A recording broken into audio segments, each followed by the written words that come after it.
Good morning, good morning, good morning. Sudhir, Suhani, Ashu, मामू। अरे क्या बात है भाई, बहुत सही नाम रखा आपने। Rishi, Ritesh, Arya, Ajay, everyone very very good morning. एक बार जल्दी से कमेंट कर दें। मेरी वॉइस क्लियर आ रही है आप लोगों के पास? सब कुछ बेहतर है, क्लियर है? अगर शुरुआत करें भाई क्लास की। और सबसे पहले आप जानते हैं कि हम हमेशा जो प्रीवियस क्लासेस हैं हमारी, जो पिछली कुछ क्लासेस हो चुकी हैं, उसका रिवीजन करते हैं और उसके बाद आगे बढ़ते हैं। तो चलिए, आप मुझे कुछ आंसर करेंगे। पहले 5 सवालों के जवाब करेंगे और उसके बाद हम बात करेंगे आगे की। सबसे पहले आप मुझे बताएंगे कि जब हम बात करते हैं किसी भी पूंजीवादी अर्थव्यवस्था के बारे में, कैपिटलिज्म इकोनॉमी के बारे में, तो उस कैपिटलिज्म इकोनॉमी में कीमतों का निर्धारण, किसी भी वस्तु की कीमत का निर्धारण जो है वो किसके द्वारा किया जाता है। दूसरा, आप मुझे बताएंगे कि जब हम बात समाजवाद की करते हैं और समाजवाद की बाइबल जो कहा जाता है, दास कैपिटल किताब को, ये किसके द्वारा लिखी गई है। सेकंड क्वेश्चन पर बताएंगे। तीसरा क्वेश्चन आप मुझे बताएंगे भाई जल्दी से कि भारत की जीडीपी में सबसे ज्यादा योगदान जो है वो कौन से सेक्टर का होता है, प्राइमरी, सेकेंडरी या टर्शरी का। किस योगदान का सबसे अच्छा होगा। बिल्कुल धर्मेंद्र, ऐप चल रहा है, क्लास चल रही है। आलोक, बिल्कुल। मोहम्मद, वालेकुम अस्सलाम। तो सबसे पहले इंपॉर्टेंटली याद रखिएगा कि जब पूंजीवादी अर्थव्यवस्था होती है तो वहां पर कीमत का निर्धारण डिमांड और सप्लाई यानी कि बाजार के द्वारा किया जाता है। समाजवादी अर्थव्यवस्था में कीमत का निर्धारण सरकार द्वारा किया जाता है। ये लॉजिकली 2 बातें याद होंगी। अगर हम बात करते हैं कि हमारे देश के अंदर बेसिक तौर पर दास कैपिटल की किताब जो आती है, सोशल ऑफ बाइबल, बाइबलिज कहा जाता है इसे, सोशलिज्म का बाइबल, ये कार्ल मार्क्स की लिखी हुई किताब है। जबकि एडम स्मिथ की लिखी हुई किताब को वेल्थ ऑफ नेशन कहा जाता है। इसी तरह से मैंने पूछा कि भारत की जीडीपी में, भारत की आय में सबसे ज्यादा योगदान कौन करता है, तो आप कहोगे तृतीयक क्षेत्र करता है, टर्शरी सेक्टर करता है। जबकि भारत की आजादी के समय भारत के राष्ट्रीय आय में, जीडीपी में सबसे ज्यादा योगदान प्राथमिक क्षेत्र ही करता था। तो ये कुछ इंपॉर्टेंट बातें हैं और उनकी बात हमने की यहां पर। लेकिन आज मैं जो बात कर रहा हूं वो थोड़ी सी इंफॉर्मेशन के बारे में बात कर रहे हैं। तो ये छोटी सी इंफॉर्मेशन जो बिल्कुल शुरुआती दौर में हमने बात की है, उसके ऊपर कोई पॉइंट थे हमारे पास। आज जो मैं बात करने वाला हूं आपसे, वो चैप्टर लूंगा मैं टैक्स सिस्टम के बारे में। देखिए, आप जानते हैं कि किसी भी इकोनॉमी को चलाने का काम सरकार के द्वारा किया जाता है या फिर प्राइवेट सेक्टर के द्वारा। मुख्य तौर पर जो चीजें होती हैं वो सरकार के द्वारा की जाती हैं और इस सरकार को सबसे ज्यादा जो कलेक्शन मिलता है वो गवर्नमेंट के पास टैक्सेशन के रूप में ही आता है। टैक्स जो आप और हम पे करते हैं, बेसिक तौर पर हम जीएसटी के रूप में पे करते हैं, इनकम टैक्स के रूप में पे करते हैं।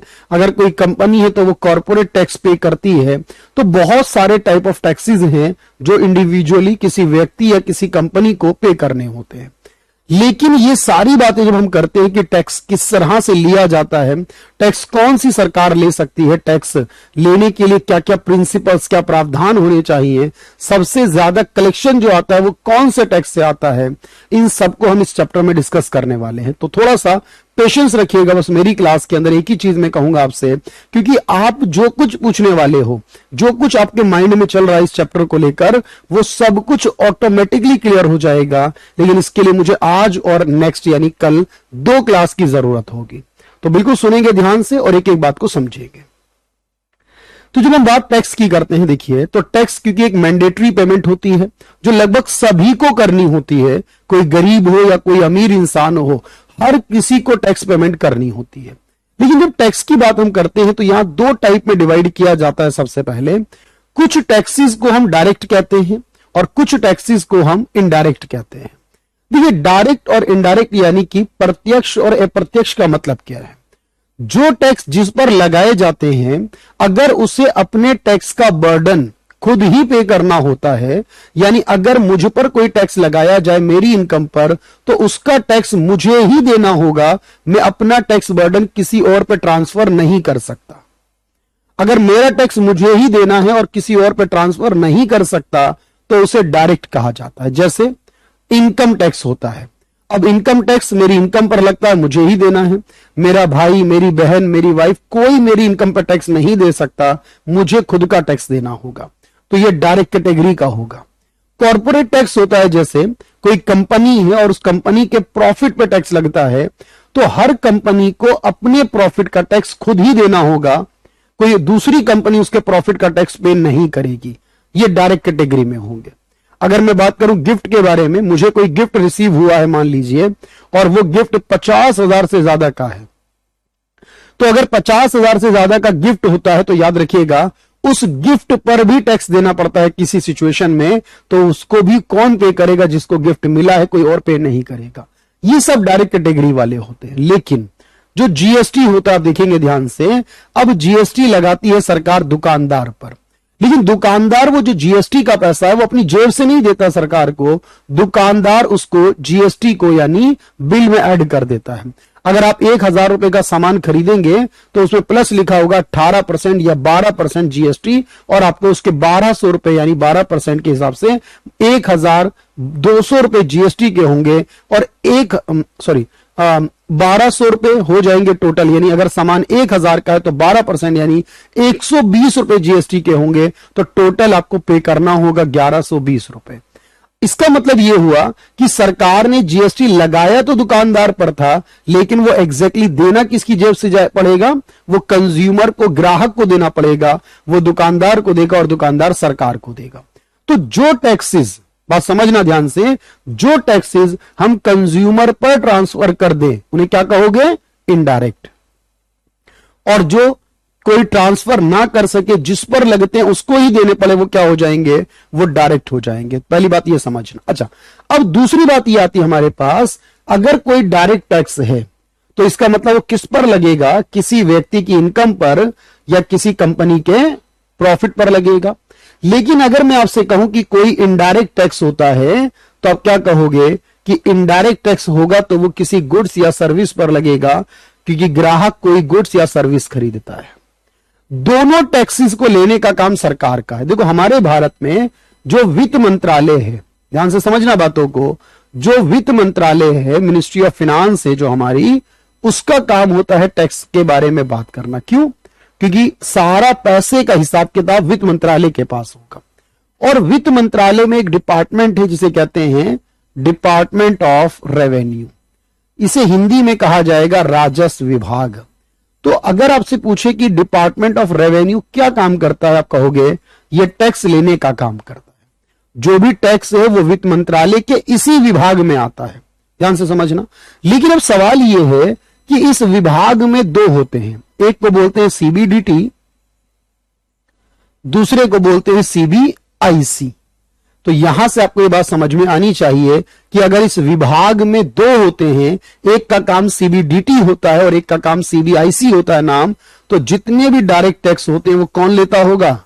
नाम से क्लियर है, central board of direct tax. तो जितने डायरेक्ट टैक्स होते हैं वो सब कौन लेगा? सीबीडीटी। और जितने इनडायरेक्ट टैक्स होंगे वो सब कौन सा लेगा? सीबीआईसी। ये डिफरेंस समझ में आना चाहिए। दोनों दिल्ली के अंदर हैं, लेकिन एक काम है डायरेक्ट वाले का और दूसरे का काम है इनडायरेक्ट वाले का। कहां पर आते हैं दोनों? Department of revenue. वो किसमें आता है? वित्त मंत्रालय में। अब एक सवाल मेरा यह है कि अगर मैं आपसे पूछूं कि कौन से टैक्स होते हैं जिनकी वजह से कीमत को इफेक्ट होता है, अलग होती है कीमत, ध्यान रखना अजय, और कौन से टैक्स हैं जो कीमत को अफेक्ट नहीं करते। अब ये बताओ मुझे कि डायरेक्ट टैक्स जो होंगे, क्योंकि पिछले साल के एग्जाम का क्वेश्चन भी है और वहां ये पूछा जाता है हमेशा एग्जाम के अंदर 4 ऑप्शन देकर कि इनमें से कौन सा टैक्स जो होगा, मैं आपको सारा लिखवाऊंगा Saurabh Suhani, central board of direct tax कहेंगे, इसे central board of indirect tax and custom के नाम से कहेंगे।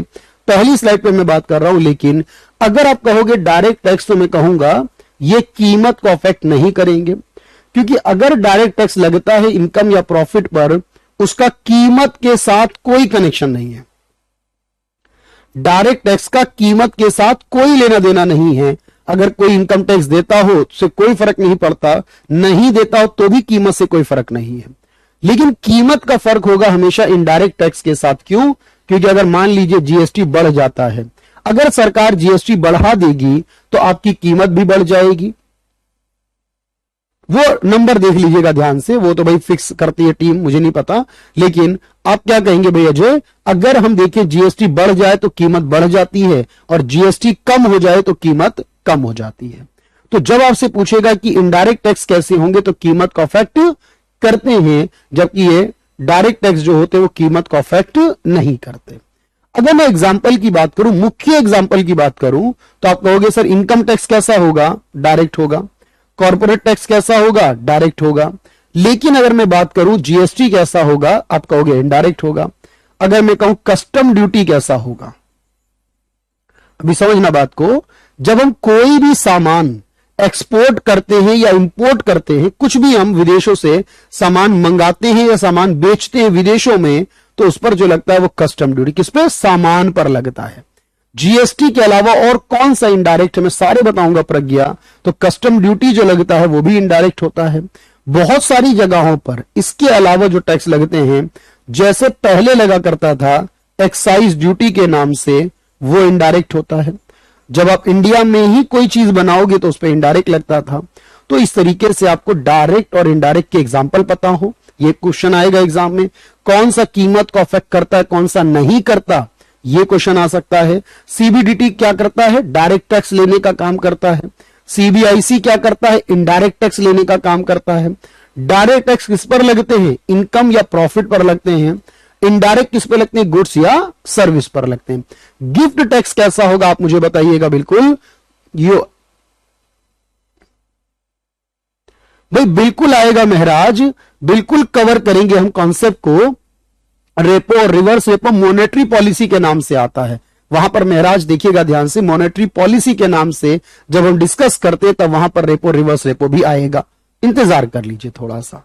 तो अल्टीमेट पहले मुझे बताइए कि ये सारी जानकारियां आपको पास समझ में आ गई हो, तो एक बार जल्दी से यस का कमेंट कर दीजिए। कैसे लिखना है वो मैं आपको लिखवाऊंगा। गिफ्ट टैक्स कैसा होगा देखो मैं बताऊं, जब आपको गिफ्ट पर टैक्स मिलेगा तो वो भी डायरेक्ट होगा। क्यों, जिसको गिफ्ट मिलता है, मैं एक एग्जांपल देके समझाता हूं।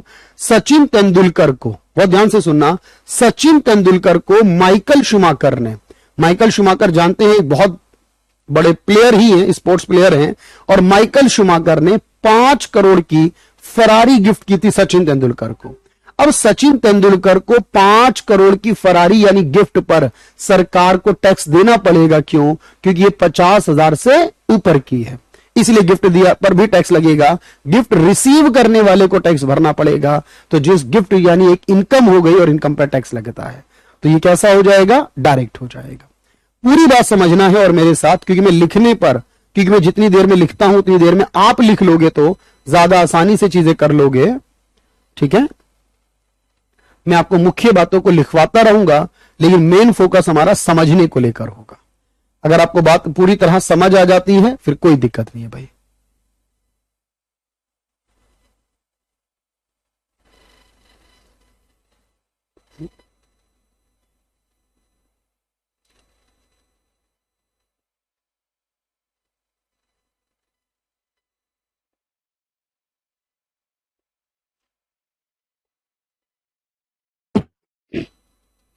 चलिए, तो पहली स्लाइड को डन कर लीजिए बहुत अच्छे से। और मैं फिर कह रहा हूं आपसे, ये बात ध्यान रखिएगा रोहन, वो एक नॉर्मल सी बात है, वो अलग से आती है हमेशा। आपको बस ये ध्यान रखना है कि आपका जो कॉन्सेप्ट है ना वो पूरी तरह क्लियर होना चाहिए।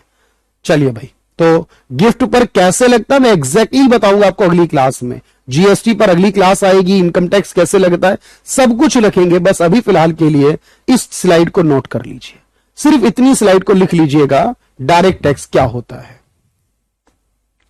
नहीं भाई मोहित, अगर आप वीओडी कर चुके हैं तो कोई जरूरत नहीं है करने की, बात एक ही होगी भाई।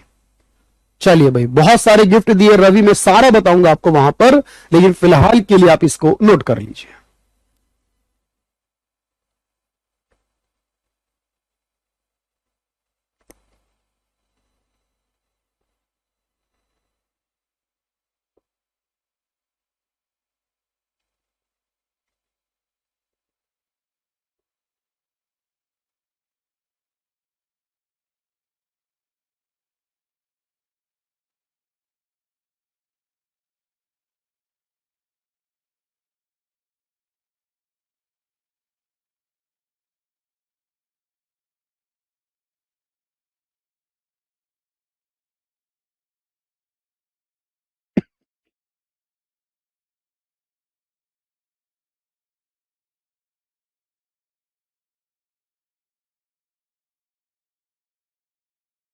कंप्लीट करेंगे इसे और सारे एग्जाम्पल्स लिखेंगे।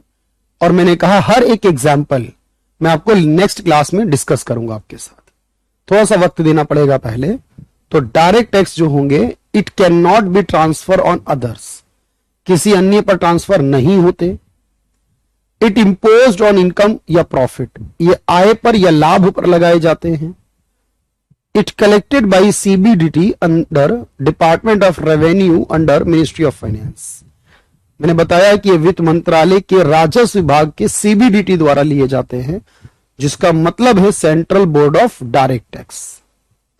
It not affect the price of product, ये वस्तु की कीमत को भी प्रभावित नहीं करते। डायरेक्ट टैक्स जो होते हैं, पीडीएफ बिल्कुल मिलेगा बट लिख लेना सबसे बेहतर होता है। एग्जाम्पल में देखें तो इनकम टैक्स डायरेक्ट होता है, कॉर्पोरेट टैक्स डायरेक्ट होता है, हाउस टैक्स आगे बताऊंगा कैसे लगता है, वेल्थ टैक्स संपत्ति कर डायरेक्ट होता है, गिफ्ट पर लगने वाला हो, कैपिटल गेन टैक्स हो, ये सारे डायरेक्ट नेचर के होते हैं।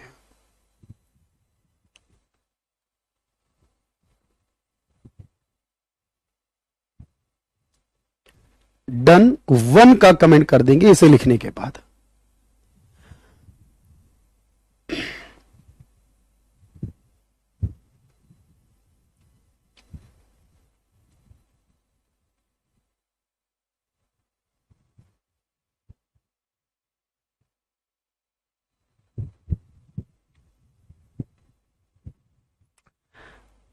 बिल्कुल बिल्कुल हो जाएगा निकी चौधरी, निक चौधरी जो भी आपका नाम, बिल्कुल आराम से हो जाएगा। बस आप इसे डन करते हुए चलिएगा। समझ में पूरी बात आनी चाहिए, सात्विक, ठीक है। डन 1 है भाई। बलराम, चलिए अब मेरी बात को समझिएगा ध्यान से। मैंने आपसे कहा बाकी जो टैक्सेस हैं जो कीमत को अफेक्ट करते हैं, जो हमेशा किसको देने होते हैं, कंज्यूमर को देने होते हैं। बिल्कुल मैं आपको बताऊंगा विजय आगे की कहानी, वो क्या कहलाएगा देखो, तो आप उसे कहोगे इनडायरेक्ट टैक्स कहा जाएगा। एक बार उसको भी लिख लेते हैं जल्दी से, इनडायरेक्ट टैक्स क्या होता है। तो लिखेंगे अप्रत्यक्ष कर यानी इनडायरेक्ट टैक्स के बारे में। इट ट्रांसफर ऑन कंज्यूमर, क्योंकि हमेशा कोई ग्राहक होगा जो कोई सामान खरीदेगा तो उसके बदले टैक्स भी देगा। देखो कई सारी चीजों में टैक्स अलग से जोड़ा जाता है बाद में, और कई चीजों में क्या होता है कि टैक्स जो एमआरपी में जुड़ा होता है। बात एक ही है दोनों तरह से, अगर ऑलरेडी जुड़ा हुआ हो या बाद में जोड़ा जाए, देना लेकिन ग्राहक को ही पड़ेगा, याद रखना। अच्छा, ये हमेशा गुड्स या सर्विस पर लगेंगे। कोई भी वस्तु या सेवा होगी तो उसमें जीएसटी होगा। जैसे कि आप कोई भी सामान लेकर आते हैं बाजार से, उसमें अभी आपने सर्विस की मैं बात करूं आपसे, आपने यहां पर जैसे कि आपने एडमिशन लिया यहां पर कोचिंग करने के लिए, तो आप क्या कहोगे भाई, यहां पर आपने इस पैसों में भी जीएसटी दिया है। देखो ध्यान से, आपकी स्लिप में लिखा होगा कि इतना अमाउंट जीएसटी का होगा। तो आपसे जो हमने जीएसटी लिया है, ध्यान से समझना, आपसे जो जीएसटी का पैसा हमने लिया है, कैरियरविल ने लिया है, ये तो सीधा सीधा सरकार के पास जाएगा, ये सीधा सरकार के पास जाएगा। लेकिन उसके बाद जो हमारा प्रॉफिट अलग से होगा, उसका कॉर्पोरेट टैक्स कंपनी अलग भरेगी, और उसके बाद जो मुझे मिलेगा इसमें से, उसका मैं इनकम टैक्स अलग से भरूंगा। तो मैं जो भरूंगा वो इनकम टैक्स, कंपनी जो भरेगी कॉर्पोरेट, और आपसे जो लिया है वो देना पड़ेगा हमें, कंपनी सरकार को, वो जीएसटी का अलग होगा। तो हर इतने सारे टैक्सेस देने पड़ते हैं। अब देखिएगा इसको कौन लेता है, सीबीआईसी लेता है, डिपार्टमेंट ऑफ रेवेन्यू में आता है, मिनिस्ट्री ऑफ फाइनेंस में। संजय बिल्कुल होगी भाई, क्योंकि रेगुलर देखो अपडेट होता है, शेड्यूल चेंज होता रहता है, कभी हिस्ट्री है, कभी पॉलिटी है, कभी ज्योग्राफी है, क्योंकि ऑब्वियस सारे इस क्लास से एक दिन में नहीं हो सकती। तो जब एक एक सिलेबस पूरा होता है, दूसरे टीचर का नंबर जल्दी जल्दी आता रहता है, ठीक है भाई। तो इसी वजह से तो ये कौन लेता है, सीबीआईसी का मतलब है central board of indirect tax and custom के नाम से। ये कीमत को अफेक्ट करते हैं, याद रखिएगा, ये वस्तु की कीमत को प्रभावित करते हैं। जैसे कि जीएसटी होता है, कस्टम ड्यूटी होता है, एक्साइज ड्यूटी होता है, सेल्स टैक्स होता है, वैट नाम से था समझना भी, सर्विस टैक्स होता है, ऑक्ट्रोई है, एंटरटेनमेंट टैक्स है। ये सारे टैक्सेस हो जाएगा दिव्यांशु, ये सारे टैक्सेस जो होंगे ये इनडायरेक्ट नेचर के होंगे। बिल्कुल होगा दिव्यांशु। चलिए भाई, तो इन्हें इनडायरेक्ट कहा जाता है।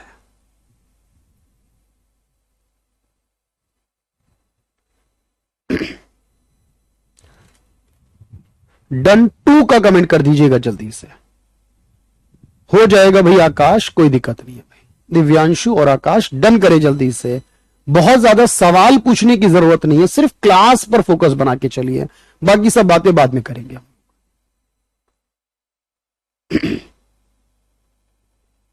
जल्दी से डन टू का कमेंट कर दीजिए भाई।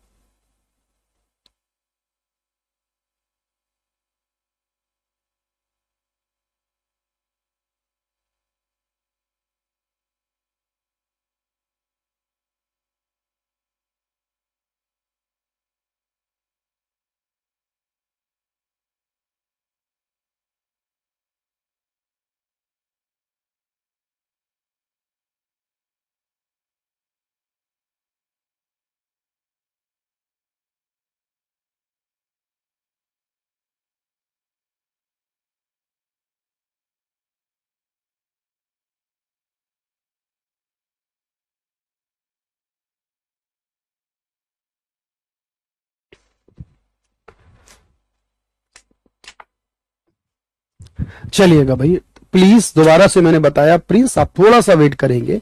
ये ऑक्ट्रोई क्या होती है ये भी मैं आपको आगे डिस्कस करने वाला हूं, थोड़ा सा वेट करेंगे प्रिंस और एवरीवन।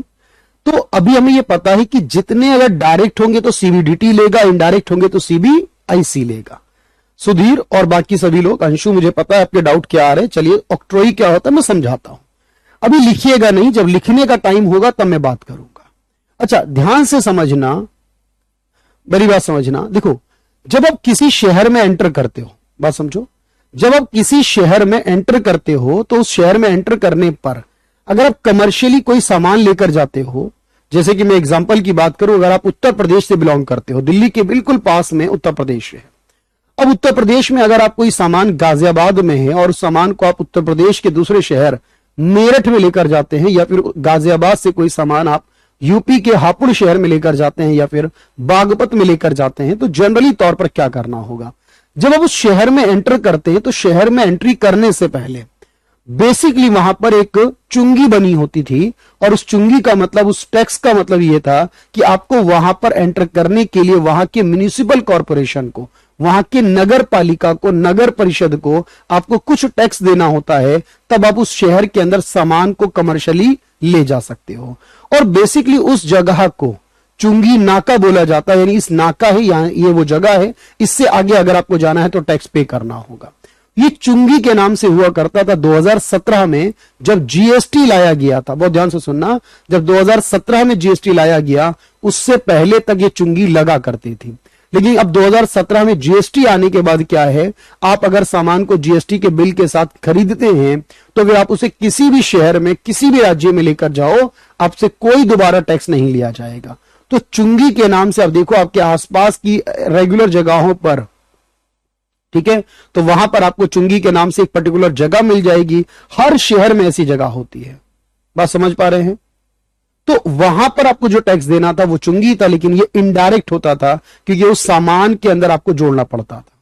इसी तरह से अगर आप देखो ध्यान से, एक आपके पास वैट होता था। वैट क्या है, जब हम कोई भी सामान खरीदते, मान लीजिए ये सामान खरीदते थे मार्कर, अगर हम कोई भी कंप्यूटर खरीदते हैं, अगर हम कोई भी कैमरा खरीदते हैं, हम कोई भी एसी खरीदते हैं, कोई भी गुड्स खरीदा करते थे, जब जीएसटी नहीं था 2017 से पहले, तो उस समय उसके बिल के अंदर हमें 4, 5, 6% का वैट देना था। वैट लगता था किसी सामान को खरीदने पर और सर्विस टैक्स लगता था किसी सेवा को खरीदने पर। लेकिन अब जीएसटी आ गया है तो अब आपको गुड्स पर वैट नहीं देना, जीएसटी देना है। अब आपको सर्विस पर सर्विस टैक्स नहीं देना, जीएसटी देना है। अब आपको ऑक्ट्रोई नहीं देना क्योंकि आप ऑलरेडी जीएसटी दे चुके हो। इसीलिए आप कहोगे कि जीएसटी यहां पर, तो बात समझ में आ रही है, जीएसटी लगेगा, लेकिन वो जगह का नाम जो चुंगी है वो पर्टिकुलर जगह का नाम रहेगा, उस जगह को नहीं खत्म किया गया, वो जगह फेमस हो गई है, लेकिन चुंगी नाम के टैक्स को पे करने की जरूरत नहीं पड़ती है हमें। ये बात आपको समझनी है। लेकिन अब मेरी बात ध्यान से सुनना, बिल्कुल मैं आपको समझाकर चलूंगा, एक एक बात बताऊंगा, पहले मेरी बात ध्यान से सुनेगा। तो आपने समझा कि टैक्स दो प्रकार के हैं सर, डायरेक्ट और इनडायरेक्ट होते हैं। लेकिन अगर मैं आपसे यह कहूं कि बताइए कि भारत का इनकम टैक्स कैसा, बहुत ध्यान से सुनना, तो आप कहोगे कि भारत का इनकम टैक्स तो डायरेक्ट नेचर का है। लेकिन अगर मैं ये कहूं कि भारत का इनकम टैक्स कैसा है, देखो ध्यान से, और मैं ऑप्शन आपको दूं, डायरेक्ट एंड प्रोग्रेसिव है, डायरेक्ट एंड रिग्रेसिव है, बोले बात समझना, डायरेक्ट और प्रोग्रेसिव है, डायरेक्ट और रिग्रेसिव है, या डायरेक्ट एंड प्रोपोर्शनल है, या मैं आपसे कहूं कि डायरेक्ट के साथ कोई भी नहीं है इसमें, या मैं आपसे कहूं वो इनडायरेक्ट नेचर का है। तो आपको ये तो पता चल गया कि सर इनकम टैक्स भारत में जो लगता है वो डायरेक्ट नेचर का होता है, लेकिन ये समझ नहीं आ रहा हमें कि डायरेक्ट के साथ प्रोग्रेसिव लगाए, डायरेक्ट के साथ रिग्रेसिव, या डायरेक्ट के साथ प्रोपोर्शनल, ये कैसे डिफाइन करेंगे? ध्यान से सुनना मेरी बात, ठीक है। जब हम कोई भी टैक्स इंपोज करते हैं किसी भी देश के अंदर, तो देश में टैक्स लगाने के तीन तरीके होते हैं, तीन तरीकों से टैक्स लगाया जाता है। पहला तरीका यह है, किसी देश में अगर मैं आपसे यह कहता हूं कि किसी देश में लोगों की इनकम अगर बढ़ जाती है, समझना बात को, अगर किसी देश में लोगों की इनकम बढ़ती जाती है और इनकम के बढ़ने की वजह से उस देश के अंदर टैक्स के रेट को भी बढ़ा दिया जाता है। अगर ऐसा हो किसी देश में कि ज्यादा इनकम वालों से ज्यादा परसेंट टैक्स लिया जाए, कम इनकम वालों से कम परसेंट टैक्स लिया जाए, जैसे कि हमारे भारत में होता है। अगर कोई 3 लाख कमाता है तो उस पर कोई टैक्स नहीं लिया जाता, अगर कोई 3 लाख से ज्यादा कमाता है तो 5%, कोई 6 लाख के ऊपर कमाता है तो फिर 10 कर दिया जाता है, कोई 9 लाख के ऊपर कमाता है तो 15 कर दिया जाता है, और कोई 15 लाख के ऊपर कमाता है तो 30 कर दिया जाता है। यानी जितना अमीर भारत में होगा उतना टैक्स का बर्डन परसेंटेज उतनी ज्यादा होगी। लेकिन अगर अमेरिका में देखा जाए, यूरोप में देखा जाए, तो वहां पे ये होता है कि वहां के लोग क्या करते हैं कि सरकारें, जब कोई इंसान ज्यादा कमाता है, जब कोई इनकम ज्यादा कमाता है व्यक्ति, तो वहां की सरकार उसके टैक्स के रेट को क्या करती है, कम कर देती है। यानी कि अगर मैं ये कहूं कि अगर कोई इंसान मान लीजिए 5 लाख कमाता है और उस पर 10% है, तो इंडिया में 5 लाख से ऊपर वो 10 की जगह 12 कर देंगे, 15 कर देंगे। अमेरिका में उल्टा हो जाएगा इसका, अगर कोई 5 लाख कमाने वाले पे 10 लगता है तो 5 लाख से ज्यादा वाले पर वो 8 कर देंगे, 6 कर देंगे। क्यों? क्योंकि वहां का रूल ये है कि जब इनकम बढ़ती है वो रेट को कम कर देते हैं। बात समझना। लेकिन नॉर्वे देश में क्या है, देखो, नॉर्वे देश में एक रूल है कि आपकी चाहे इनकम कितनी भी हो, ध्यान से समझना बात को, आपकी इनकम चाहे कितनी भी हो, लेकिन आपको एक बराबर परसेंटेज जो है वो टैक्स भरना पड़ेगा, उसमें वो रेट को कम ज्यादा नहीं करेंगे। अब इंडिया में अलग है, अमेरिका में अलग है, और नॉर्वे देश में अलग चलता है, और इन्हीं के आधार पर इनको नाम दिया जाता है। जैसे अगर इनकम के बढ़ने पर रेट को बढ़ाएं तो उसे बोलते हैं प्रोग्रेसिव, अगर इनकम के बढ़ने पर रेट को घटाएं तो बोलते हैं रिग्रेसिव, लेकिन अगर आपके पास एक जैसी परसेंटेज चलती है तो उसे बोलते हैं प्रोपोर्शनल। अब सवाल ये आता है आपके माइंड में कि सर अमेरिका और इंडिया वाले अलग अलग क्यों करते हैं? अमेरिका वाले जो है वो क्या सोचकर करते होंगे, बात समझना ध्यान से। तो अमेरिका ये कहता है, मान लो एग्जांपल के तौर पर, मैं एक एग्जांपल बना रहा हूं, समझना। जैसे अमेरिका में क्या होगा, कोई 1 लाख कमाएगा तो उस पर 10% ही मान लो, और अगर कोई 2 लाख कमाएगा तो उस पर वो 8 कर देंगे। ये कैसा होगा? ये अमेरिका में होगा। इंडिया में कैसा होगा? मान लो एग्जांपल कि इंडिया में कोई 1 लाख कमाता है तो 10% है अगर, और अगर कोई 2 लाख कमाएगा तो 12 कर देंगे मान लो। नॉर्वे में कैसा होगा? एग्जांपल के लिए, अगर कोई 1 लाख कमाएगा तो 10% और 2 लाख कमाएगा तो भी 10%, उसको 10% देना होगा। इस तरीके से रिग्रेसिव, प्रोग्रेसिव और प्रोपोर्शनल होते हैं। ध्यान से समझ। अब सवाल यह कि अमेरिका वाले जब ये कहते हैं कि हम ऐसा क्यों करते हैं, तो उसके पीछे वो रीजन ये देते हैं, देखो, कि जब हम 1 लाख पर 10% लगाएंगे और 2 लाख पर 8 कर देंगे तो लोग मोटिवेट होंगे ज्यादा कमाने के लिए। क्यों? क्योंकि देखो, अगर आप ध्यान से समझो तो पहले 1 लाख का 10% कितना बनेगा? आप कहोगे सर 10,000 बनेगा, और 2 लाख का 8% कितना बनेगा? तो आप कहोगे 16,000 बनेगा। बात को समझो। अगर आप ध्यान से देखो तो इंसान अगर ज्यादा कमाएगा तो अमेरिका में भी सरकार को ज्यादा ही मिलेगा। पहले 10,000 मिलते थे, अब 16,000 मिलेंगे, 6,000 ज्यादा मिलेंगे। लेकिन इंसान को सोचेंगे, देखिए, वो इंसान ये कहेगा कि मैं जब 1 लाख कमाता हूं तो मुझे 10,000 देना होता है, जब मैं 1 लाख और कमाता हूं यानी टोटल 2 लाख कमाता हूं तो मुझे 6,000 और देना होता है। पहले 1 लाख का 10,000 देता हूं मैं, और दूसरे 1 लाख जो कमाता हूं तो उसके 6,000 देता हूं। तो मैं ज्यादा कमाऊंगा तो मुझे कम टैक्स देना पड़ेगा, तो इससे वो ज्यादा कमाने को मोटिवेट होगा, सरकार के हिस्से में ज्यादा ही आएगा और वो इंसान ब्लैक मनी नहीं करेगा। भाई ब्लैक मनी क्या होती है आप सोचो पहले, कि जिस इंसान इनकम पर कमाए और उस पर टैक्स ना जमा करे। जब इंसान पैसा कमाए और उस पर टैक्स जमा ना करे वो ब्लैक मनी होती है। वो ब्लैक मनी क्यों करता है इंसान? क्योंकि उसको लगता है कि मेरी इनकम पर सब कुछ सरकार ले लेती है, मुझे क्या मिलेगा, वो ब्लैक मनी करने लगता है। लेकिन अमेरिका में ऐसा नहीं होता, बात समझना। तो अमेरिका में कहते हैं कि भाई तो सरकार का टैक्स बढ़ेगा, देश की इनकम बढ़ेगी, लोग मोटिवेट भी होंगे और ब्लैक मनी नहीं करेंगे। फिर भारत से पूछा जाता है आप इसे क्यों अपनाते हो, आप ऐसा क्यों करते हो कि अमीरों पर ज्यादा टैक्स लगाते हो, आप क्यों मोटिवेट नहीं करते? इंडिया में क्यों आप ऐसा करते हो कि उससे ब्लैक मनी बनती है? तो उस इंडिया वाले क्या कहते हैं वो सुनना। इंडिया वाले ये कहते हैं कि हमारे देश में 90% लोग जो हैं वो गरीब और मिडिल क्लास के हैं। हम उन 90% लोगों से, गरीब और मिडिल क्लास लोगों से बहुत ज्यादा टैक्स नहीं ले सकते। अब पूरे देश को चलाने के लिए हमें पैसा चाहिए, क्योंकि हमारे यहां क्या है, असमानता है। हमारे यहां कोई बहुत गरीब है और कोई बहुत अमीर है, इसलिए हम गरीबों पर टैक्स नहीं लगा सकते। हमें जो भी करना है वो अमीरों से ही करना है, हमारी मजबूरी है। हमारी मजबूरी है कि हमें अमीरों से करना है और हमें इस गैप को भी कम करना है। क्यों? अगर हम अमीर पे, गरीब पर कम लगाएंगे और अमीर पे ज्यादा लगाएंगे तो इसके बीच का जो गैप होगा वो भी धीरे धीरे कम हो जाएगा। इसीलिए इंडिया में पूछेगा क्यों लगाते हैं इंडिया वाले प्रोग्रेसिव, आप कहोगे क्योंकि इंडिया में असमानता है, इंडिया में इनइक्वालिटी है, इसलिए इंडिया वालों को यह टैक्स अपनाना पड़ता है। तो कितने टैक्स होते हैं जल्दी बताओ मुझे? 3। प्रोग्रेसिव में क्या होगा, इनकम बढ़ने पर रेट बढ़ेगी। रिग्रेसिव में क्या होगा, इनकम के बढ़ने पर रेट कम हो जाएगी। और प्रोपोर्शनल में क्या होगा, आप कहोगे कि जब आपकी टैक्स की रेट सेम रहे, ना बढ़े ना घटे, उसे कहा जाएगा। बात क्लियर हो गई यहां तक? तो भारत का इनकम टैक्स कैसा होगा? आप कहोगे भारत का इनकम टैक्स होगा डायरेक्ट एंड प्रोग्रेसिव नेचर का। चलिए बात समझ में आ गई। अच्छा एक और बात ध्यान से सुनना, फिर मैं लिखवाता भी हूं आपको इस बारे में। अब एक व्यक्ति थे जिनका नाम था लाफर, और ध्यान से सुनना, एक व्यक्ति है जिनका नाम क्या है, आर्थर लाफर। अब जो आर्थर लाफर नाम के व्यक्ति हैं, आर्थर लाफर ने, लिखना भी है क्या ये अभी बताऊंगा मैं, बिल्कुल जब लिखवाना होगा। आर्थर लाफर ने बताया, इन्होंने एक संबंध को बताया। इन्होंने ये कहा जो टैक्स की रेट होती है, टैक्स की रेट यानी जो टैक्स की परसेंटेज होती है और जो टैक्स से होने वाली इनकम होती है, टैक्स रेवेन्यू जो होता है, इनके बीच में एक रिलेशन होता है। पहले लॉजिकली बात समझना। अच्छा प्रियांशु अभी बात करेंगे भाई। अब सरकार, देखो ध्यान से, मैं ये कहता हूं आपसे कि हमारी देश की सरकार किसी चीज पर 5% टैक्स लगाती है। क्या समझा रहे हैं बात को? सुना, 5% टैक्स लगाती है सरकार, तो सरकार की इनकम होगी जो भी होगी। अगर सरकार इस 5 को बढ़ा के 10% लगाने लगे, अगर सरकार टैक्स को 5% से 10% कर दे तो क्या होगा? सरकार की इनकम ज्यादा आ जाएगी। अगर सरकार इस 10 को मान लो 20 कर दे तो क्या होगा?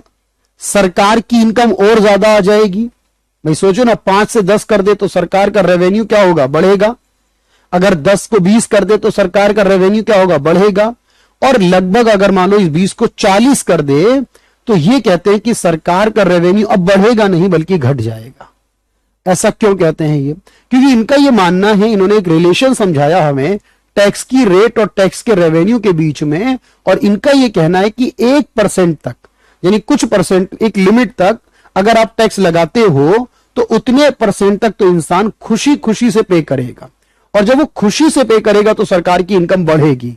लेकिन अगर आप बहुत ज्यादा टैक्स लगा दोगे तो लोग पे करना ही बंद कर देंगे, और पे करने के बंद करने की वजह से क्या होगा कि लोग फिर ईमानदारी से टैक्स देने के बजाय ब्लैक मनी करने लगेंगे। जब उनको लगेगा कि भाई हमारे देश में इतना ज्यादा टैक्स लिया जा रहा है कि मेरी सारी इनकम टैक्स में जाए, तो वो इंसान गलत रास्ते को चुनेगा, और फिर वो क्या करेगा, किसी ऑफिसर से सेटिंग करके, बातचीत करके, उसके पैसे देकर, उसको करप्शन करके अपने टैक्स को बचाने की कोशिश करेगा अगर आप रेट बहुत ज्यादा कर दोगे। तो सरकार का मकसद क्या है ये बताओ मुझे? सरकार का मकसद है टैक्स के रेवेन्यू को ज्यादा करना, और उसको ये देखना पड़ेगा कि मेरा रेवेन्यू कितनी रेट पर ज्यादा है, क्योंकि उस रेट से आगे बढ़ गए तो रेवेन्यू गिरने लगेगा। यानी जब इसका कर्व बनाया जाएगा, जब इसका कर्व बनाया जाएगा तो इस तरह से बनेगा। अभी लिखना नहीं है क्योंकि रेट बढ़ेंगे शुरू शुरू में तो सरकार का रेवेन्यू बढ़ेगा, लेकिन इतने रेवेन्यू और इस रेट के बाद इस रेट पर इतना रेवेन्यू होगा सरकार का, लेकिन उससे ज्यादा रेट कर दिए तो फिर रेवेन्यू घटने लगेगा, लोग ब्लैक मनी करेंगे। इस बात को हमारे कौटिल्य ने बहुत अच्छे से समझाया था। कौटिल्य ने यह कहा था, चाणक्य ने, यानी कि एक इंसान की इनकम का 1/6, क्योंकि उस समय परसेंटेज नहीं होता था, 1/6 यानी कि 6 भाग करिए और उसका 1 भाग टैक्स ले लीजिए, 5 भाग उस व्यक्ति को दे दीजिए, वो इंसान खुशी से भरता रहेगा टैक्स को। लेकिन अगर इससे ज्यादा लगाओगे तो वो उसको अत्याचार समझेगा। राम राम भाई, शिवराम। और चलिए, तो आप कहोगे सर ये कर्व क्या कहलाएगा? जो टैक्स के रेट और टैक्स के रेवेन्यू के बीच में संबंध को बताएगा, और वो भी संबंध कैसा होगा? इनवर्स यू शेप का होगा। कैसा संबंध होगा? Inverse you. इनवर्स यू का मतलब ये होता है कि पहले दोनों बढ़ेंगे, फिर एक बढ़ेगा लेकिन दूसरा कम हो जाएगा। ये बात बताई गई उनके द्वारा। पहले बताओ कि बात समझ में आ रही है? लिखना इंपॉर्टेंट नहीं है मेरी क्लास में, समझना ज्यादा इंपॉर्टेंट है। इकोनॉमिक्स में पेज नहीं भरने आपको, 2-3 पेज भरेंगे एक क्लास में, इससे ज्यादा नहीं। सॉरी। चलिए भाई, तो मैं अब लिखवा रहा हूं बहुत आराम से और पूरी ईमानदारी के साथ। अब आप इसको लिखेंगे भाई। चलिए नोट करिए इसे एक बार जल्दी से।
कोई फिक्स नहीं है, ध्यान रखना।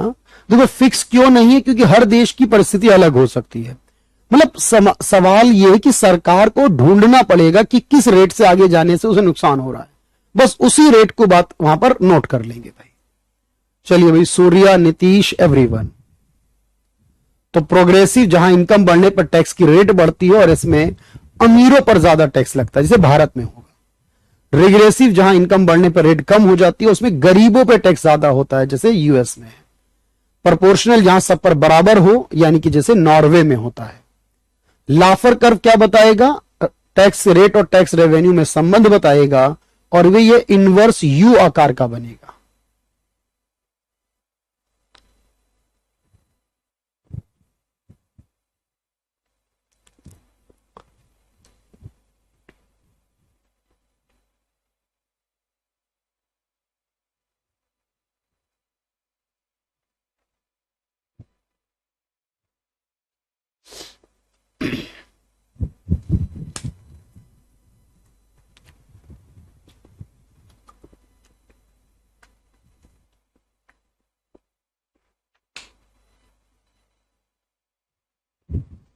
ये क्वेश्चन आया था आपके लास्ट क्लास, सूरज, सूर्य। ये क्वेश्चन आया था आपके एग्जाम के अंदर कि वह कौन सी कर प्रणाली है जिसमें गरीबों की तुलना में अमीरों पर टैक्स बर्डन अधिक होता है, गरीबों से ज्यादा अमीरों पर होता है। तो आपका जवाब होगा प्रोग्रेसिव। लेकिन जब यही सवाल को घुमाकर पूछा गया कि किस कर प्रणाली में अमीरों की तुलना में गरीबों पर टैक्स बर्डन ज्यादा होता है, tax burden is high on poor as compare to rich, तो उसे क्या कहोगे आप? रिग्रेसिव कहोगे, जिसमें गरीब पर ज्यादा होगा, और प्रोग्रेसिव जिसमें अमीर पर ज्यादा होगा। चलिए भाई, तो डन हो गया यहां तक। ये है हमारी स्लाइड नंबर 3। कंप्लीट कर लिया होगा सभी ने। यहां पर आगे की बात करेंगे भाई, जल्दी से इसे डन करेंगे एक बार।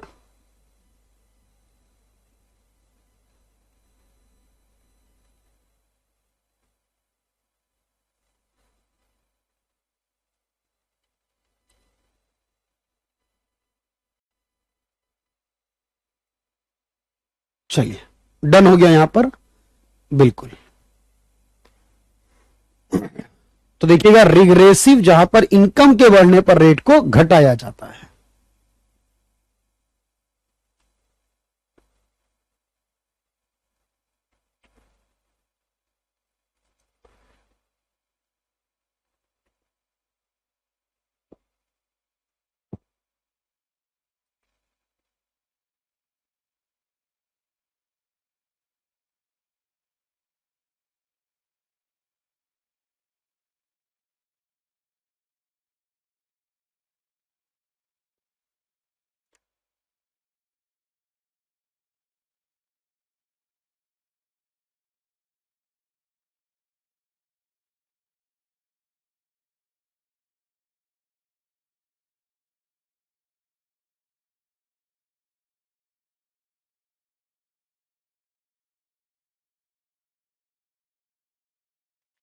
चलिए भाई, रुद्र, अमन, सुहानी, गौरंगी, एस के, एवरीवन इस बात को समझ गया।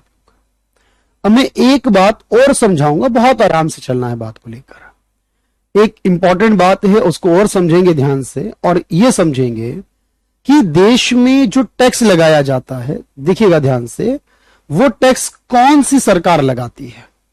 तो आपको ये पता होना चाहिए, अगर आप पॉलिटी पढ़ते हैं और अगर आपने उसके बारे में आप जानेंगे जब, तो हमारे देश में जो सरकारें होती हैं, रिलेशन किसने बताया है? लाफर ने बताया। ये लाफर इंसान का नाम है जिनका पूरा नाम है आर्थर लाफर। तो जब कोई इंसान कोई चीज की खोज करता है या फिर उसका ग्राफ वगैरह की मैं बात करूं अगर, तो उस इंसान के नाम पर ही उस ग्राफ का नाम रख दिया जाता है। तो इसको लाफर बोलते हैं क्योंकि किसने बनाया? आर्थर लाफर ने बनाया है। यहां तक की बात समझना। अच्छा, अब मैं जो कहना चाह रहा हूं मेरी बात को समझना। हमारे देश में 3 तरह की सरकारें काम करती हैं। देखो, एक तो भारत सरकार होती है जो पूरा देश संभालती है, एक राज्य की सरकार है जो यूपी की सरकार है, बिहार की सरकार है, दिल्ली की सरकार है। अगर आप देखो तो दिल्ली सरकार हो गई, बिहार सरकार, यूपी सरकार हो गई। एक क्या होती है हमारे देश में? एक सरकार और होती है। अगर आप किसी शहर को देखेंगे या गांव को देखेंगे तो शहरों में नगर निगम होता है, नगर पालिका होती है, नगर परिषद होती है, और गांव में ग्राम पंचायत होती है या जिला पंचायत होती है। तो बेसिक तौर पर इसको हम क्या बोलते हैं? इसे बोलते हैं लोकल गवर्नमेंट, स्थानीय सरकार। हमारे देश में जो भी टैक्स लगते हैं वो तीनों तरह की सरकार ले सकती है। एग्जाम्पल के लिए अगर मैं बात करूं आपसे, जो हमारा एक्सपोर्ट और इंपोर्ट का टैक्स आता है, जो भी हम कस्टम ड्यूटी बोलते हैं उसे, वो लेने का काम कौन सी सरकार करेगी? जो विदेशों से लेन देन का काम है वो भारत सरकार का होगा। जो हमारे देश के अंदर जो वस्तु और सेवाओं पर टैक्स लगा करता था, जो वैट लिया जाता था, वैट के नाम से टैक्स था, वो कौन लेता था? वो राज्य सरकार लेती थी। या एग्रीकल्चर पर जो टैक्स लगता है वो राज्य सरकार लेती है। लेकिन अगर आप देखोगे कि आप जहां भी रहते हो, जिस शहर में रहते हो, वहां का जो म्युनिसिपल कॉर्पोरेशन है, काउंसिल है, वहां की सीवर के लिए, साफ सफाई के लिए आपके घर का हाउस टैक्स लेती है। जो हाउस टैक्स होता है वो राज्य सरकार नहीं लेती है, हाउस टैक्स जो है वो केंद्र सरकार नहीं लेती है, हाउस टैक्स लेती है वहां की स्थानीय सरकार। और वो जो स्थानीय सरकार है, जो दिल्ली की सरकार, या दिल्ली म्युनिसिपल एमसीडी बोलते हैं, या बाकी सरकार है, वो वहां की साफ सफाई की व्यवस्था में उस पैसे को खर्च करती है। एक तो ये बात याद रखना, 3 तरह की सरकारें हैं भारत में और तीनों टैक्स लगा सकती है। लेकिन सवाल ये आता है कि अगर कोई भी इंसान है और उसकी इनकम पर टैक्स लगता है, मेरी बात को ध्यान से समझना। अब किसी भी इंसान की इनकम पर अगर टैक्स लगता है, तो मैंने आपको बताया कि टैक्स बचाने के 2 तरीके होते हैं बेसिकली इंसान के। एक तरीका क्या होता है, देखो ध्यान से, कि एक इंसान ने मान लो 8 लाख रुपए की इनकम कमाई, और उस 8 लाख रुपए जो 1 साल के उसने कमाए, 1 साल के 8 लाख रुपए, उसने क्या करा, उसे पता है कि इस 8 लाख रुपए में मेरी 3 लाख तक तो टैक्स नहीं बनता। बात ध्यान से सुनना, हमारे भारत में अगर किसी की इंसान की इनकम 3 लाख रुपए तक है तो उस पर कोई टैक्स नहीं लगता।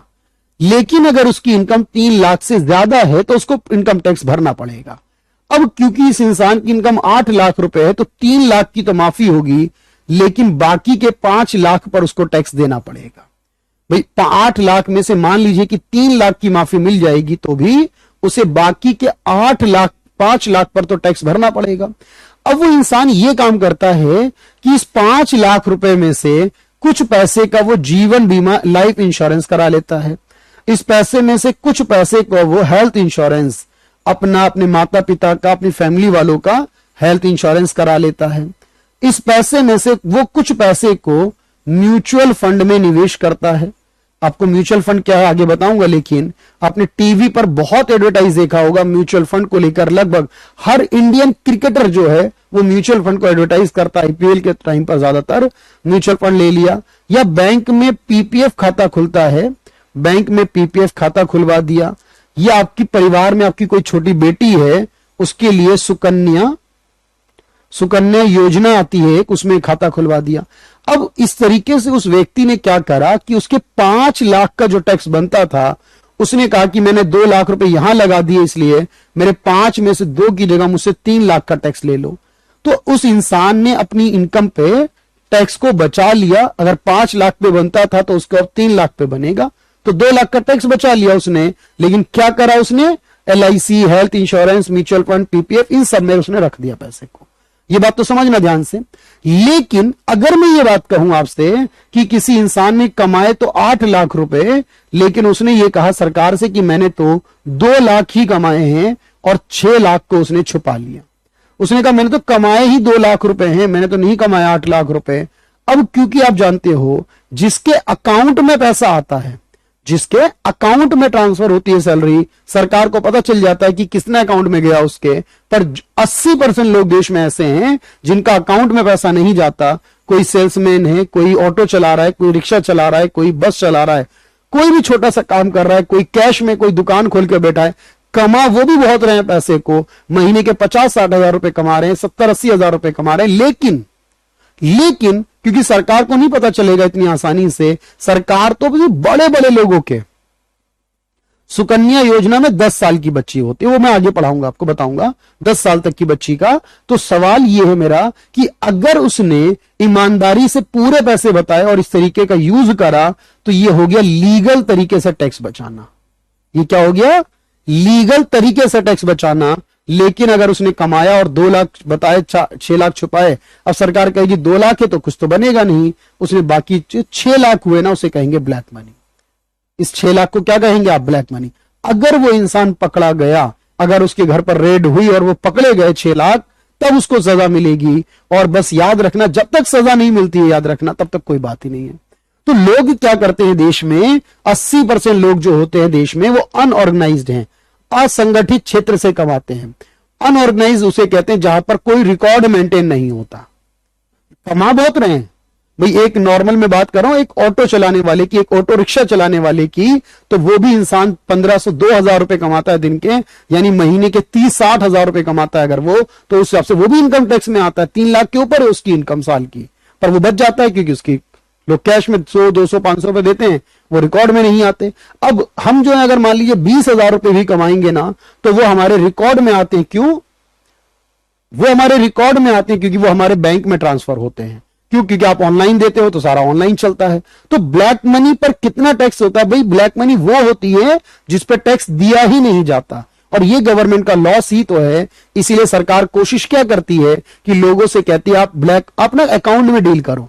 हम डिजिटल इंडिया क्यों लेकर आए जरा सोचो, क्योंकि सर डिजिटल इंडिया होगा ना तो वो छुपा नहीं पाएगा। वो क्या होगा, डिजिटल इंडिया होगा तो उसके अकाउंट में जाएगा, तो सरकार को पता चलता रहेगा उसने कितना कमाया, और जब पता चलेगा तो ऑब्वियस है टैक्स भरना पड़ेगा उसे। तो ब्लैक मनी वो है जिस पर टैक्स देने से बचा लिया जाता है। अब इसे क्या कहते हैं? देखो, ये हो गया सर इलीगल तरीका। मेरी बात ध्यान से सुनना, ये कैसा हो गया? ये हो गया इलीगल तरीका। अब मैं आपसे ये कहता हूं, अगर कोई तरीका लीगल है या कोई तरीका इलीगल है, ध्यान से समझना। इसी को 2 नाम दिए जाएंगे और मैं आपको लिखवा रहा हूं, जो वो मेरे साथ आप लिखेंगे और इसको फिलअप करेंगे पूरी जिस तरीके से आपने अब तक लिखा है। तो यदि 6 लाख इनकम हो तो 3 लाख की माफी है और बाकी 3 लाख रुपए में टैक्स बनेगा उसका। भाई बाकी 6 लाख में से 3 लाख की माफी है, 3 लाख पे बनेगा, और फिर वो 3 लाख में से अगर वो कुछ ईमानदारी से कुछ डिडक्शन लेता है, ध्यान से सुनना मेरी बातें, तो कौन कौन टैक्स लेता है तो ये ध्यान में रखना।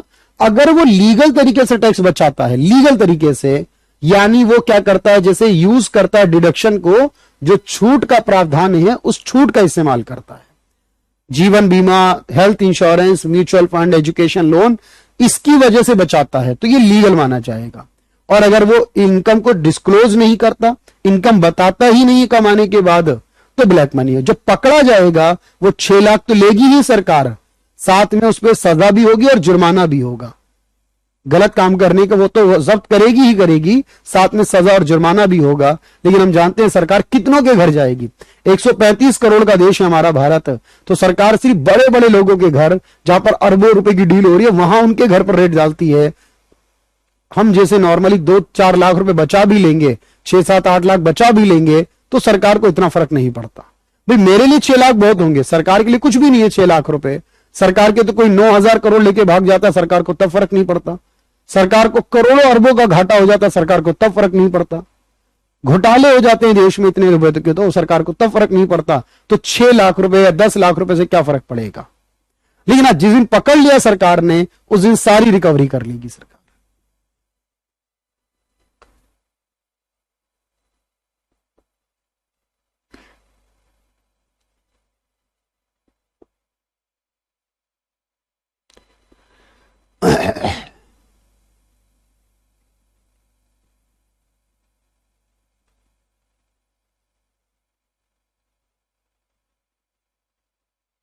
तो इसे एक बार लिखेंगे और मैं आपको कुछ क्वेश्चंस भी कराता हूं प्रैक्टिस के लिए।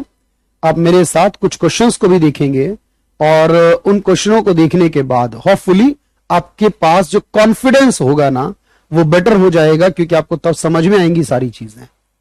तो चलिए 2 मिनट रुकिएगा और इस पूरी फाइल के साथ साथ मैं आपको थोड़े से क्वेश्चंस की प्रैक्टिस कराता हूं कि एग्जाम में कैसे पूछा जाएगा।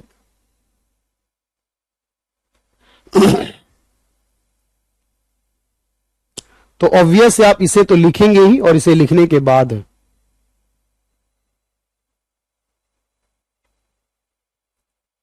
ठीक है, पहले आप इसे एक बार डन कर लीजिए और उसके बाद फिर मैं आपको आगे की बात बताऊं।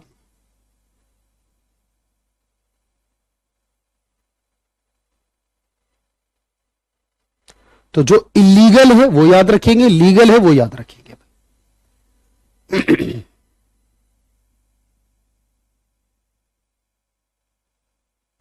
बिल्कुल मनीष, आपको टेंशन की जरूरत नहीं है, बस आप इसे लिखें और उसके बाद कुछ क्वेश्चंस को सॉल्व करें और आंसर करें मुझे। तो सागर, ये टैक्सेस जो हैं ये 3 तरह की सरकारें लगाएंगी, केंद्र, राज्य या फिर वहां की स्थानीय सरकार।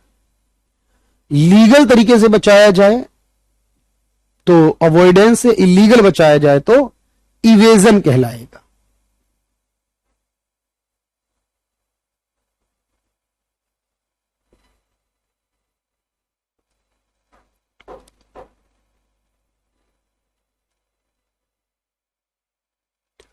चलिए भाई, तो लगभग सभी का डन हो गया यहां तक। अब मैं आपको कुछ क्वेश्चन दिखाता हूं, क्योंकि 11 बजे के बाद फिर आप लोगों के कमेंट मुझ तक नहीं पहुंचेंगे, तो इसे तो आप लिख ही लेंगे, लेकिन साथ में मैं आपको कुछ क्वेश्चंस दिखाता हूं। क्वेश्चन को पढ़ेंगे, क्वेश्चन का आंसर करेंगे भाई, जल्दी से देखकर स्पीड के साथ क्वेश्चन नंबर के 7 आंसर करेंगे। Which of the following is a direct tax.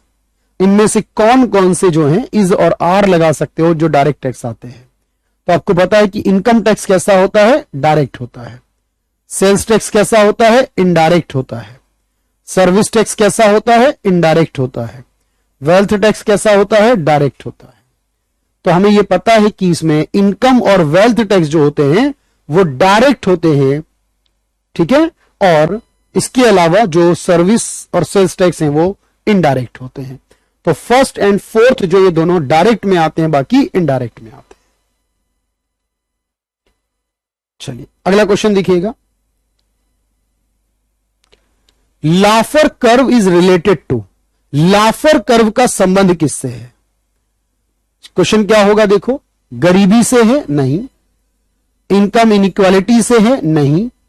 Taxation से है, हां बिल्कुल, टैक्स में ही हमने पढ़ा है कि टैक्सेशन से संबंधित है। इसके अंदर क्या कंफ्यूजन है आकाश, मुझे बताइए आपके पास। बिल्कुल मैं सॉल्व करूंगा आपकी बात को, और आज नहीं करूंगा तो कल करूंगा, अगले लेक्चर में करूंगा, लेकिन जरूर समझ बताना मुझे कि कंफ्यूजन किस बात की है। तो आपने कहा इस क्वेश्चन नंबर 6 का आंसर जो होगा वो टैक्सेशन होगा, क्योंकि लाफर कर्व जो है वो टैक्स से रिलेट करता है। अच्छा, इसके बाद ये क्वेश्चन पढ़ेंगे, किस कर प्रणाली में कर भार अमीर वर्ग की तुलना में गरीब वर्ग पर अधिक होता है? इस क्वेश्चन का आंसर क्या करेंगे? मनी ट्रांसफर हुए तो टैक्स लगेगा भाई। मनी ट्रांसफर पर आपकी इनकम पे टैक्स लगता है, आपकी इनकम पे टैक्स लग चुका है भाई। मान लीजिए मैंने अपनी इनकम कमाई और उस पर टैक्स दे दिया, तो मैं पैसा किसी को भी दूं, क्या फर्क पड़ता है? फिर इनकम पर लग चुका है, याद रखना। 3 लाख से ऊपर हो या नहीं उससे फर्क नहीं पड़ता, अपने जो टैक्स ऑलरेडी हो चुका होता है। तो आप कहोगे सर अमीर वर्ग की तुलना में गरीब पर अधिक, गरीब पर जो अधिक होता है वो रिग्रेसिव में होता है, अमेरिका वाले में होता है। रिग्रेसिव में गरीब पर होता है, प्रोग्रेसिव में अमीर पर होता है। जल्दी से बताना भाई, कॉन्फिडेंस बढ़ना चाहिए आप लोगों का, क्योंकि अगर आप पढ़ेंगे तो सब कुछ क्लियर होता हुआ जाना चाहिए। इस तरीके से अब आप देखेंगे और क्वेश्चंस के बारे में थोड़ा सा।